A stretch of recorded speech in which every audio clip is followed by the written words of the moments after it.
illallah Muhammadur Rasulullah, la ilaha illallah Muhammadur Rasulullah. السلام علیکم پیارے دوستوں، بسم اللہ الرحمن الرحیم۔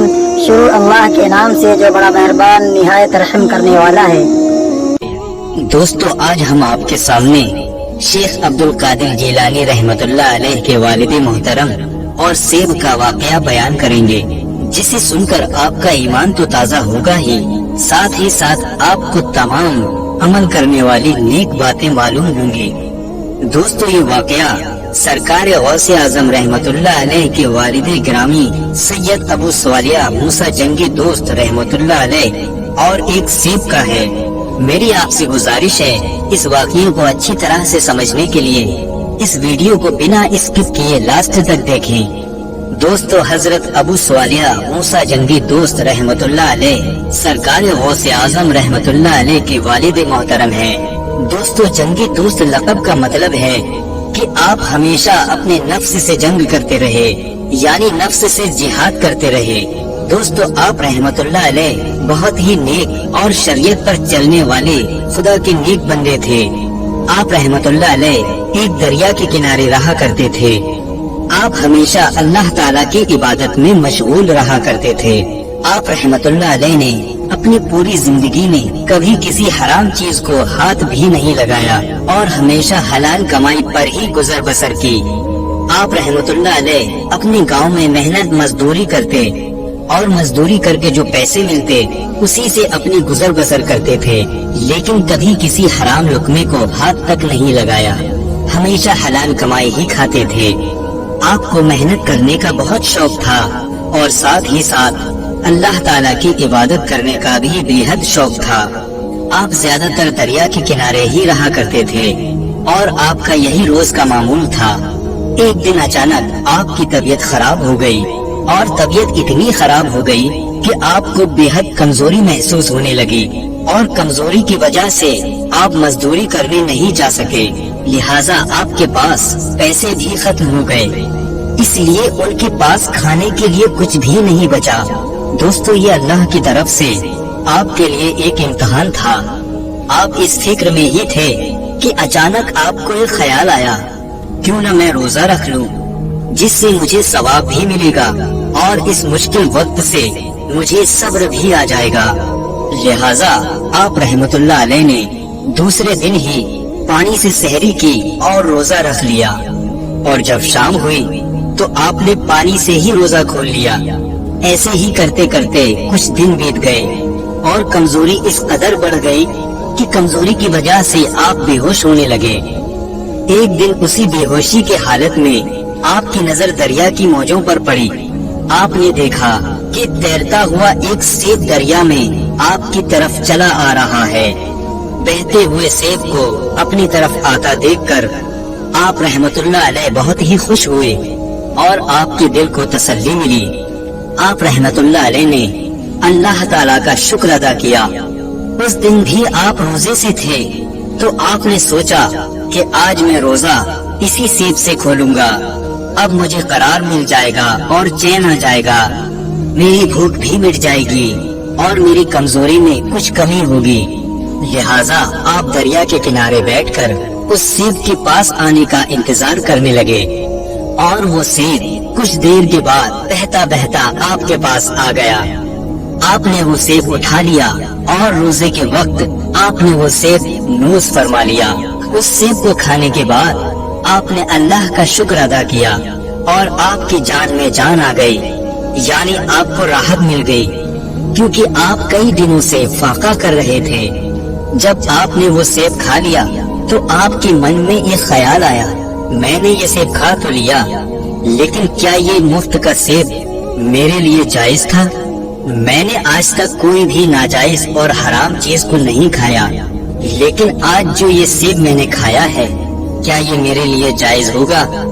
یہ سوچ کر آپ پریشان ہو گئے اور آپ کے دل میں بے چینی بڑھنے لگی۔ کچھ دیر کے بعد آپ نے سوچا کہ جس طرف سے یہ سیب بہتا ہوا آیا ہے کیوں نہ میں اسی طرف جاؤں اور پتہ لگاؤں کہ اس سیب کا مالک کون ہے اور میں اس سیب کے مالک سے معافی مانگ لوں۔ اگر اس مالک نے مجھے معاف کر دیا